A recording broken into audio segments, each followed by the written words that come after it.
সমুদ্রে আজকের এই নারীর অধিকার এবং সরকারি ভূমিকা শীর্ষক আলোচনা সভার সর্বশেষ বক্তা আজকের প্রধান মেহমান। তার আগে আমি অনুরোধ করব আমাদের অনুষ্ঠানের সম্মানিত সভাপতি জনাব আব্দুল মাসুদ তার বক্তব্য রাখবেন। এরপরে বক্তব্য রাখবেন আমাদের প্রধান মেহমান আসছেন আজকের অনুষ্ঠানের সম্মানিত সভাপতি জনাব আব্দুল মাসুদ। বিসমিল্লাহির রহমানির রহিম। নাগরিক ফোরাম আয়োজিত নারীর নিরাপত্তা ও সরকারি ভূমিকা শীর্ষক আজকের এই আলোচনা সভার সম্মানিত প্রধান অতিথি বিএনপি যুগ্ম মহাসচিব সাবেক মন্ত্রী জনাব সেলিমা রহমান, শ্রদ্ধেয় পরম শ্রদ্ধেয় প্রবীণ রাজনীতিবিদ সাবেক মন্ত্রী সৈয়দা রাজিয়া ফয়েজ, সাবেক সচিব শাহ আব্দুল হান্নান, জাগপার প্রধান প্রতিবাদী কণ্ঠ শফিউল আলম প্রধান এবং আমার শ্রদ্ধেয় শিক্ষিকা ডক্টর রাজিয়া আক্তার বানু, আসসালামু আলাইকুম রহমতুল্লাহ বারকাতুহু। আপনারা জানেন নাগরিক ফোরাম এই পর্যন্ত প্রায় 144-এর উপরে রাউন্ড টেবিল কনফারেন্স করেছে। এর মধ্যে আলোচনা সভা আছে 5-7টা, তার মধ্যে এইটা একটা আলোচনা সভা আজকে আমরা আয়োজন করেছি। এবং এই আলোচনা সভাটা আয়োজন করার পিছনে একটা বিশেষ গুরুত্ব ছিল আমাদের, সেটাই আমি শেষ করব যে আমাদের নাগরিক ফোরাম একটা অরাজনৈতিক সংগঠন, গণতান্ত্রিক আন্দোলনকে এবং নির্বাচনকে এছাড়া বিভিন্ন ইস্যু নিয়ে আমরা গোল টেবিল বৈঠক করেছি এবং আশা করি আপনাদের সহযোগিতার সামনে আমরা করব। তো আমরা দেখেছি বিগত 1/11-এর একটা অস্বাভাবিক, অসাংবিধানিক এবং একটা অবৈধ সরকার কিভাবে 2টা বছর দেশের গণতন্ত্রকে পদদলিত করেছে, জনগণের অধিকারকে হরণ করেছে, মানুষের সামান্যতম অধিকারকে তারা সম্মান দেখায়নি। এবং সেখানে আমরা দেখেছি যে এই 1/11-এর সরকার দেশের অনেক রাজনীতিবিদকে ধরেছে, তার সাথে সাথে তাদের স্ত্রীদেরকেও ধরেছে। বিশেষ করে আমি দেখেছি মির্জা আব্বাস সাহেবের ওয়াইফ আফরোজা আব্বাস আমানুল্লাহ আমানের স্ত্রীকে ধরেছেন এবং টুকু সাহেবের স্ত্রীকেও ধরেছেন এবং সেখানে তারা ন্যূনতম মানবিক অধিকার থেকে তারা বঞ্চিত হয়েছে। এবং আমাদের যে বাংলাদেশে আমার জন্মের পর থেকে প্রায় এই 42 বছরে আমি প্রগতিবাদী অনেক নারী সংগঠন দেখেছি, কিন্তু আমি বিস্মিত হয়েছি এবং আশ্চর্য হয়েছি এই বিষয়টা নিয়ে তারা কোথাও কোনোভাবে কোনো আলোচনা করেনি। অনেক এনজিও আছে, তারাও এই আলোচনা করেনি। এবং নারীর যে অধিকারের কথা তারা বলে, সেই অধিকারে আমরা একটা বিষয় দেখেছি, একটা বিশেষ অধিকারে তারা বলে এই যে বাংলাদেশের নারীদের এই গত কিছুদিন আগে যেভাবে নিগৃহীত হলো, আলোচনাটা এসেছে, এই আলোচনায় আমি যাব না, সেখানেও ন্যূনতম মানবাধিকার থেকে তারা বঞ্চিত হয়েছে।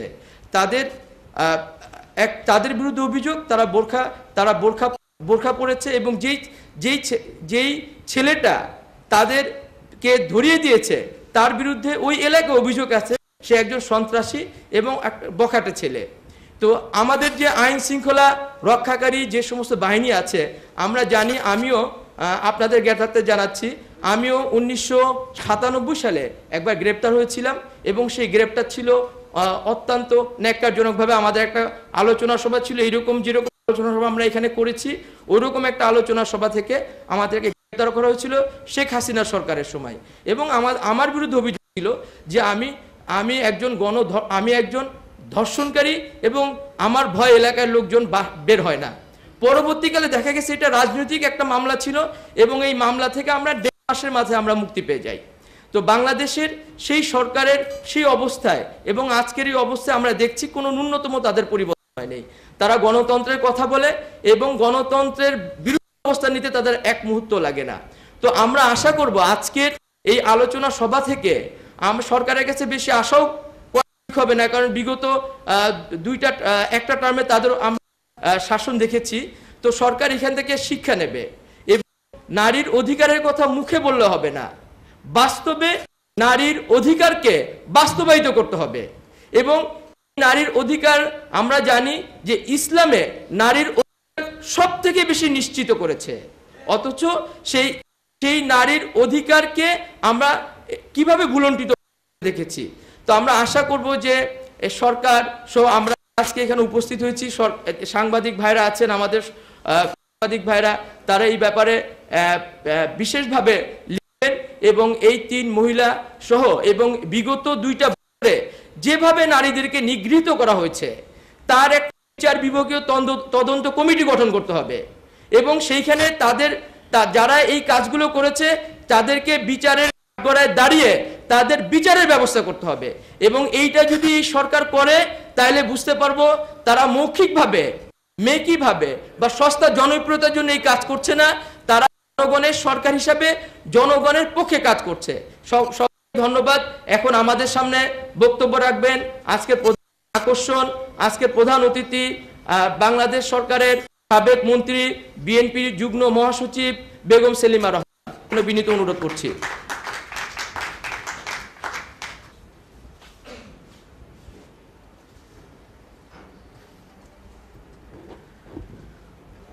বিসমিল্লাহির রহমানির রহিম। নাগরিক ফোরাম আয়োজিত আজকের এই সুন্দর আলোচনা সভার সম্মানিত সভাপতি জনাব আব্দুল্লাহ মাসুদ, মঞ্চে উপবিষ্ট বিজ্ঞ আলোচকবৃন্দ, উপস্থিত সুধীবৃন্দ, আসসালামু আলাইকুম। আজকে অনেকক্ষণ যাবৎ আমাদের আলোচনা চলছে এবং বিজ্ঞ আলোচকবৃন্দ যেভাবে বিভিন্ন সুন্দর বক্তৃতা, আমার আগে আমার শ্রদ্ধেয় রাজিয়া ফয়েজ আপা যেভাবে বক্তৃতা দিয়েছেন তারপরে হয়তো আর আমার বক্তব্য দেওয়ার তেমন কিছু নেই এবং জাকপড়া প্রধান উনি যেভাবে বক্তব্য দিয়েছেন তারপরেও সত্যি কথা বলতে গেলে আমার এখন বলার বিশেষ কিছু নেই। তবুও আজকে যে বিষয়টা নিয়ে আজকে এখানে আমরা এসেছি তার জন্য আমি সবচেয়ে প্রথমেই ধন্যবাদ জানাচ্ছি নাগরিক ফোরামকে, কারণ তারা আজকে একটি সুন্দর একটি বিষয়বস্তুকে নিয়ে এসেছি, যেই বিষয়বস্তুটা আজকে সমগ্র জাতির জীবনের জন্য আজকে একটা বিরাট গুরুত্বপূর্ণ ব্যাপার, অর্থাৎ নিরাপত্তা। এখানে শুধু নারী নিরাপত্তা বলতে কিছু নাই, নিরাপত্তা বলতে আজকে আমরা যদি বুঝি সে নিরাপত্তার ভয়ে আমরা জর্জরিত, আমার ব্যক্তি স্বাধীনতার নিরাপত্তা, আমার রাষ্ট্রীয় স্বাধীনতার নিরাপত্তা, আমার বেঁচে থাকার নিরাপত্তা, আমার গণতন্ত্রের নিরাপত্তা, আমার আইন শৃঙ্খলার নিরাপত্তা, সকল নিরাপত্তা, যে নিরাপত্তা একটা সরকারের করণীয় বিধান, সেই বিধান থেকে আজকে আমরা বঞ্চিত। অর্থাৎ আজকে আমরা কার কাছে দাবি করব? আজকে নারী নিরাপত্তা যে প্রশ্নটা আজকে এখানে আসছে, সে নারী নিরাপত্তাই বলেন কিংবা সমগ্র রাষ্ট্রের নিরাপত্তার কথা বলেন, সেখানে আজকে আমরা কার কাছে দাবি করব? যে সরকার নিজেরাই আজকে রাষ্ট্রের স্বাধীনতাকে আজকে একটি চুক্তির বিনিময়ে বলবো, আমি চুক্তির বিনিময়ে এই কথাতেই বলবো যে আজকে ভুলণ্ঠিত করার চেষ্টা করছে, যারা গণতন্ত্রকে মানছে না, যারা মানবাধিকার কোনো তোয়াক্কা করছে না, সেখানে আজকে সরকারের করণীয় কি, এ কথা আমরা কি করে বলতে পারি? আমরা দাবি জানাতে পারি, আমরা রাজপথে আন্দোলন করতে পারি, কিন্তু এই আন্দোলনের মধ্য দিয়ে আমরা জানি অনেক সরকার অনেক চেষ্টাই করেছে। আপনারা জানেন এই নারী ধর্ষণ নিয়ে সেঞ্চুরি উৎসব পদ্ম হয়েছে। আপনাদের হয়তো এটাও খেয়াল আছে, শেখ সাহেবের আমলে এক রাজপুত্র ডালিমের বউকে অপহরণ করেছিলেন, সেই ঘটনাও হয়তো খেয়াল আছে। সব ঘটনাই কিন্তু ধীরে ধীরে কিন্তু আস্তে আস্তে কিন্তু কোনোটারই পরিণাম কিন্তু শুভ হয় না, সব কিছুই কিন্তু আজকে একটা পরিণামকে দাঁড়ায়। কাজে আজকে যেটা সময় এসেছে সেই সময়টা হলো আজকে আমাদের সচেতন নাগরিককে জাগ্রত হতে হবে, জাতীয়তাবাদী শক্তিকে ঐক্যবদ্ধ হতে হবে এবং আমাদের সকলকে জাতীয়তাবাদী শক্তি যাতে তাদের যে স্বাধীনতার পতাকা, যেই স্বাধীনতা আজকে আমাদের মুক্তিযোদ্ধা ভাইয়েরা তাদের রক্তে বিনিময় করে গেছে, সেই স্বাধীনতাকে সমুন্নত রাখতে আজকে সমগ্র জাতিকে ঐক্যবদ্ধ হতে হবে। আমরা জানি নিরাপত্তা কথা আসে কারণ নারীরা সাধারণভাবে শারীরিকভাবে দুর্বল বলে নিরাপত্তা সবচেয়ে প্রথম তাদেরকে আঘাত করে এবং আমরা দেখি নির্যাতনটা হয় শারীরিক, মানসিক, আমাদের মানসিক এবং সর্বশেষ সামাজিক এবং রাজনৈতিক কথাটা আমি এই কারণেই বললাম যে আমরা যদি নিকট অতীতের কথা চিন্তা করি তাহলে কিন্তু দেখবেন গত 2 বছরের যে ঘটনা, বাংলাদেশের সবচেয়ে কলঙ্কিত অধ্যায় যেটা ছিল, আমরা বলবো সবচেয়ে কলঙ্কিত ইতিহাস, সেই ইতিহাসে আপনারা দেখবেন সেখানে নিরাপত্তার নামে প্রতিটি ক্ষেত্রে সেখানে নিরাপত্তা বিঘ্নিত করা হয়েছে। এবং নিরাপত্তা শুধু বিঘ্নিত করা হয় নাই, নিরাপত্তাকে সেখানে একজন নেত্রীকে দিয়ে তাদের এজেন্ডা বাস্তবায়ন করার জন্য আরেকজন নারী নেতৃত্বকে তাকে নির্যাতন করে মানসিকভাবে রাজনৈতিকভাবে তাকে কিন্তু কারাগারে অন্তরীণ করে রাখা হয়েছে। এবং শুধুমাত্র তাই নয়, আজকে একটা বিরাট ব্যালট বক্সের মাধ্যমে যেভাবেই হোক না কেন তারা তাদের চুক্তি বাস্তবায়ন করেছে। আজকে আমরা নারীর সম্মান, নারীর অধিকার, নারী ক্ষমতায়ন অনেক বড় বড় কথা বলি, অনেক বড় বড় কথা শুনি, আমরা শুনি। বিশেষ করে একটু আগে কে বলছিলেন যে এনজিও প্রধান যারা আছেন তারা কিন্তু আজকে বড় বড় কথা বলছেন। আপনাদের হয়তো মনে হবে, আমরা জানি আমাদের ছোটবেলায় আমাদের মা খালারা যখন অন্দরমহলে ছিলেন তখন কিন্তু সমস্ত পরিবারের সিদ্ধান্ত দিতেন কিন্তু সেই বাড়ির গিন্নি। সেখানে যিনি তার কর্তা শুধু থাকতেন, তিনি টাকা কামাই করে আনতেন, কিন্তু নীতি নির্ধারণ সিদ্ধান্ত সমস্ত কিছু কিন্তু দিতেন কিন্তু গিন্নিমা। এবং তার সেই গিন্নির তার সেই যে মর্যাদা, তার সেই যে সম্মান, সেই সম্মান কিন্তু আজকে ভুলণ্ঠিত। একটা কথা সত্য, আমাদের দারিদ্র্যের কারণে, আমাদের সমাজে শিক্ষার অভাবে আমরা হয়তো কতগুলো ব্যাপারে যৌতুক প্রথা, আরও কতগুলো ব্যাপারে নারী নির্যাতন এখানে হয়। কিন্তু এখন যে নারী অধিকার, নারী সম্মানের কথা বলে, আজকে নারী সম অধিকারের কথা বলে, আজকে যে নির্যাতন যে হচ্ছে, আজকে যে নারী নিরাপত্তা বিঘ্নিত হচ্ছে, আজকে এই যে হেজাব পরার কারণে যে কথাটা বারবার উঠে আসছে, আজকে আমার 17 বছরের নাতনি, সে আমেরিকায় থাকে, সে হেজাব পরে, এটা তার ব্যক্তি স্বাধীনতা। এবং সেখানে আমি দেখেছি হাজার হাজার মুসলমান তারা হেজাব পরছে, বোরখা পরে কাজ করছে, কেউ তো তাদেরকে বাধা দিচ্ছে না, তারা তেমনি স্মার্টলি কাজ করে যাচ্ছে। আজকে আমার ছোট দেখেছি, আমার ছোট 8 বছরের নাতনি, সে একটু হাতা কাটা জামা পরবে না, সে গলা এতটুকুন গলা বহলে সে পরবে না। এটা তার একটা পারিবারিক, আমাদের যে মূল্যবোধটা ছিল, এটা মূল্যবোধ পারিবারিক এবং এই মূল্যবোধ আমাদের সামাজিক যে মূল্যবোধের অবক্ষয় আজকে হচ্ছে। আজকে আমি একটা কথা অত্যন্ত দুঃখের সঙ্গে বলতে চাই, আমাদের বিভিন্ন ইলেকট্রনিক্স মিডিয়ার কথা বলতে চাই। তারা যে কতগুলো প্রোগ্রাম করেন, যে প্রোগ্রামটা আমার এখানে আমাদের এক শ্রদ্ধেয় শিক্ষিকা আছেন যিনি বলেছেন সাংস্কৃতিক আগ্রাসনকে কিভাবে এটাকে যে ধ্বংস করছে যে প্রোগ্রামের মধ্য দিয়ে, সেগুলো কিন্তু আজকে বন্ধ হওয়া দরকার। এগুলো কিন্তু আমরা কেউ দেখছি না, আমরা শুধু কথা বলছি। আমরা নারীর সম্মান আল্লাহ তাআলা যেটা দিয়ে গেছেন, সেই সম্মান অবশ্যই আমাদের আছে, কিন্তু সেই সম্মানকে রাখতে হলে আমাদের পারিবারিক এবং সামাজিক শিক্ষাকে আমাদেরকে আনতে হবে। এবং একই সাথে নারী পুরুষ উভয়কে সমানভাবে শিক্ষিত করতে হবে। ধর্মীয় মূল্যবোধ আমাদের একটা আছে, এই মূল্যবোধকে আমরা কিছুতেই বঞ্চিত করতে পারি না। ধর্মীয় মূল্যবোধকে সমুন্নত রেখেই কিন্তু আমার দেশে আমি মাথা উঁচু করে থাকব। আমরা এখানে সবাই মুসলিম, এখানে 90% লোক আমরা মুসলিম, কাজে মুসলমান সমাজের একটা ধর্মীয় মূল্যবোধ। আজকে বোরখা, নিশ্চয়ই বোরখা একটা ধর্মীয় অঙ্গ, অনেকে পড়েন, যার তার স্বাধীনতা আছে, তার ব্যক্তি স্বাধীনতা। অনেকে আবার জানেন নিরাপত্তা করার কারণেও কিন্তু পড়েন। আমি একটা ছোট্ট গল্প বলি। আমি তখন কালচার মিনিস্টার ছিলাম। আমি একটা রিহার্সাল দেখতে গিয়েছিলাম। একটা মেয়ে, সে বিদেশে যাবে, নাচতে যাবে। সে মেয়েটা নাচাটাচার পরে আমি হঠাৎ দেখি সে বোরখা পরছে। তা আমি তাকে ডাকলাম, আমি জিজ্ঞাসা করলাম, তুমি বাইরে যাচ্ছ নাচতে, তুমি সবখানে প্রোগ্রাম করো, তুমি এখন বোরখা পরছো কেন? বলছে যে এটা আমি আমার নিরাপত্তার জন্য পরছি। বোরখা আমার নিরাপত্তার একটা অঙ্গ, আমার ধর্মীয় একটা পোশাক। কাজে বোরখা পরলে আমরা জঙ্গি হয়ে যাব, বোরখা পরলে এটা ব্যর্থ রাষ্ট্র হবে। আজকে মোটিভটা কি এখানে বলা হচ্ছে? একটা মোটিভ আছে। সেই মোটিভটা কিসের মোটিভ? সেই মোটিভটা হলো এই দেশকে জঙ্গি রাষ্ট্র, ব্যর্থ রাষ্ট্র হিসেবে প্রমাণ করে আজকে এই দেশকে অন্য দেশের হাতে তুলে দেওয়া, যেটা কখনোই হতে দেওয়া যায় না। আজকে আমি এই পোশাকেও আমি জঙ্গি হতে পারি। আজকে আমরা অনেকেই আছি, জঙ্গি হতে হলে আমাকে বোরখা পরতে হবে না, হেজাব পরতে হবে না। কাজে ব্যক্তি স্বাধীনতা, আমার যে ধর্মীয় মূল্যবোধ, এটাকে সমুন্নত আমাদের রাখতেই হবে।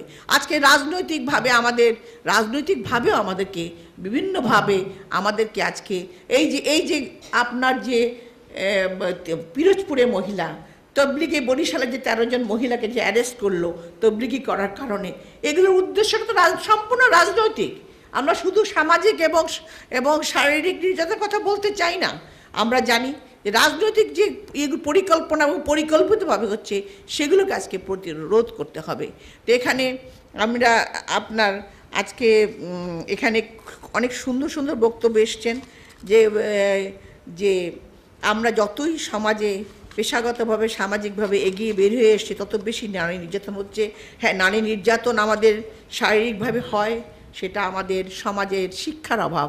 যে শিক্ষাকে সত্যিকারের শিক্ষা দিয়ে আমাদের যে ধর্মীয় যেটা হযরত মুহাম্মদ সাল্লাল্লাহু আলাইহি ওয়াসাল্লাম এবং আল্লাহ তাআলা আমাদের উপর যে নির্দেশ দিয়ে গেছেন সেটাকে যদি আমরা ফলো করি, সেই শিক্ষার কারণে কিন্তু আমরা আমার নারীর যে সম্মান, সে সম্মান ফিরে আসবে। এটাও সত্যি কথা, এই দেশের জন্য আজকে নারী পুরুষকে সমানভাবে আমাদের কাজ করতে হবে। সে কাজ করার জন্য আমাদের দুই পক্ষকেই সমান নিরাপত্তা দিতে হবে। এই জন্য আইন হয়েছে অনেক, কিন্তু আইনের কোনো প্রয়োগ নাই। আজকে আমাদের বর্তমান প্রধানমন্ত্রী স্বরাষ্ট্রমন্ত্রী করেছে, পররাষ্ট্রমন্ত্রী করেছে, উপনেতা করেছে, কাজেই আবার যাহারে নারীকে কত অধিকার দেওয়া হয়ে গেল, নারীকে কত সম্মান দেওয়া হয়ে গেল, কিন্তু সাধারণ মানুষের কি অবস্থা? সাধারণ নারীরা কোথায় ভুগছে? আজকে কেন 3টা মেয়ে হেজাব পরার কারণে আজকে কেন হেজাব ধরে টান মারবে? হেজাব তো এমনকি যে ফ্রান্সে যে বিতর্ক হচ্ছে, তারা তো কারো হেজাব ধরে টান মারেনি, হেজাব ধরে কোনো চেষ্টা করেনি। আমি লন্ডনে এক বাড়িতে মানে এক ট্যুরে যাওয়ার সময় একখানে মানে 3rd সেক্রেটারির বাসায় গিয়েছি। আমি হঠাৎ দেখি তার মেয়ে ক্লাস 9-এ পড়ে, সেই মেয়ে হেজাব পরা। তার মাকে জিজ্ঞাসা করলাম, বললো যে ও স্কুলে যাওয়া আসার পথে সে কোরআন পড়তে পড়তে সে নিজে হেজাব ধরেছে, আমরাও তাকে বাধা দেইনি। কিন্তু যখন এই কথা উঠলো, ওখানে একটা ওই হেজাব পরা একটা মেয়েকে বোধহয় হেজাব পরে যাওয়াতে করেছিল, তাকে বোধহয় বের করে দিয়েছিল, তখন সেখানে সেই কেস করে এবং কেস করেছিল তৎকালীন প্রধানমন্ত্রী যে ব্লেয়ারের ওয়াইফ। হ্যাঁ, উনি সে কেসটা লড়েছিলেন এবং ওই মেয়ে বলেছে যখন একটা আমাদের এখানে যখন এই কেস হেজাব পরার কারণে আমি হেজাব পরে আসা যাওয়া করব, দেখি আমাকে কে কি করতে পারে। এবং সেই মেয়ে কিন্তু জিতে গেছে এবং সেইখানে কোর্ট রায় দিয়েছে তার ব্যক্তি স্বাধীনতা আমরা হস্তক্ষেপ করতে পারবো না। আমি আরও একটা ছোট্ট কাহিনী কথা বলি। আমেরিকায় এক ভদ্র মহিলা, তার হাজব্যান্ড মারা যাওয়ার পরে সে খুব অসুবিধায় পড়ে, তো 2-3টা বাচ্চা নিয়ে। তখন সে হেজাব পরা অবস্থায় আপনার মেসেজে চাকরি পায়। চাকরি পাওয়ার পর সে যখন হেজাব পরা অবস্থায় যায়, তখন তাকে বলে তোমাকে এই পোশাক খুলে আসতে হবে। তখন সে বলেছে যে না, আমি এই পোশাক খুলব না, আমি এই হেজাব পরা অবস্থায় আমি চাকরি করব, তাতে আমার চাকরি থাকলে থাকবে। এই ঘটনা যখন সমগ্র মুসলিম বিশ্ব জানতে পারছে, তখন তারা এমন ফ্যাক্স শুরু করেছে দিতে, মানে ইমেলের মাধ্যমে, যে সমস্ত যানজট ঘটে না, যানজট ঘটে এমন অবস্থা হয়ে গেছে যে সে 1 বছর পরে সেই মহিলাকে তারা চাকরি ফেরত দিয়েছে এবং বলেছে তুমি তোমার ইচ্ছা মতো তোমার পোশাক পরে তুমি তোমার কাজ করবে। তুমি এখন সেই মহিলা কাজ করছে। এই যে ঘটনাগুলো আমাদের দেশে ঘটনা সম্পূর্ণ ভিন্ন কাঠের। সেখানে আমরা মাইনরিটি হিসাবে কিন্তু তারাও কিন্তু এটাকে আজকে, যেহেতু আমরা প্রমাণ করার চেষ্টা করছি বোরখা এবং হেজাব হলো জঙ্গিবাদের একটা মূল উৎস, সেই জন্যে তারা ভয় পাচ্ছে এখানে এরকম একটা কিছু ঘটনা ঘটতে যাচ্ছে। কিন্তু তা তো নয়। আমার এই দেশ মুসলিম কান্ট্রি, আমি কেন আমার স্বাধীনভাবে আমি কেন আমার পোশাক পরতে পারবো না? আমি কেন আমার ধর্মীয়ভাবে আমি চলাফেরা করতে পারবো না? এটাই আমাদের আজকে বক্তব্য। তাই আজকে সরকারের করণীয় কি এবং কি হতে পারে, এটা আপনারাও যেমন জানেন আমরাও জানি। তারা এগুলোর কোনোটাই তারা চাচ্ছেন না। তারা চাচ্ছেন এদেশকে ব্যর্থ রাষ্ট্র হিসাবে, জঙ্গি রাষ্ট্র হিসেবে। আজকে টিপাই মুখের বাদ বলেন, আজকে ওই অমুক চুক্তি সে এশিয়ান হাইওয়ে দিয়ে করিডোর দিতে বলেন, সবই তারা দিয়ে যাচ্ছে, সবই তারা করে সেটা করবে। কারণ এটাই হলো আওয়ামী লীগের নেচার, এটাই হলো বর্তমান সরকারের। কাজেই আজকে আমি সকলের শেষে বক্তব্য বাড়াবো না, শুধু একটি কথা বলতে চাই, আপনারা আছেন, আপনারা যদি এখনও সচেতনভাবে ঐক্যবদ্ধ হতে না পারেন, আমরা যদি এখনও পারস্পরিকভাবে দ্বন্দ্ব করে চলি, এখনও যদি আমাদের রাজনৈতিক দ্বন্দ্ব সংঘাত না মিটিয়ে আমরা এক না হতে পারি, তাহলে কিন্তু এই দেশ আর থাকবে না। নারী নিরাপত্তার কেন, নারী নিরাপত্তা শুধু নয়, সেখানে রাষ্ট্রের নিরাপত্তা আজকে বিঘ্নিত। আমি সকল শেষে সবার কাছে সেই মেয়েদের জন্য তারা যাতে তাড়াতাড়ি মুক্তি পায় সে দাবি রেখে, এবং এই যে পুলিশ সেই পুলিশদের তদন্তর দাবি রেখে আমি আমার বক্তব্য শেষ করছি। এবং আমি আবারও ধন্যবাদ জানাচ্ছি আমাদের এই নাগরিক ফোরামকে, যে তারা বিভিন্ন ইস্যু, এটা হলো আমি বলি জাতীয় ইস্যু, যে ইস্যুগুলো কিন্তু সমাজকে, ব্যক্তির জীবনকে নিয়ন্ত্রিত করে, সেই ইস্যুগুলো তারা তুলে আনছে, যে ব্যক্তি জীবনের নিয়ন্ত্রণের কারণে কিন্তু রাষ্ট্র বিঘ্নিত হয়, সেগুলোকে নিয়ে তারা যে কাজ করছেন সেগুলো নিয়ে আমি তাদেরকে আবারও ধন্যবাদ জানিয়ে আমি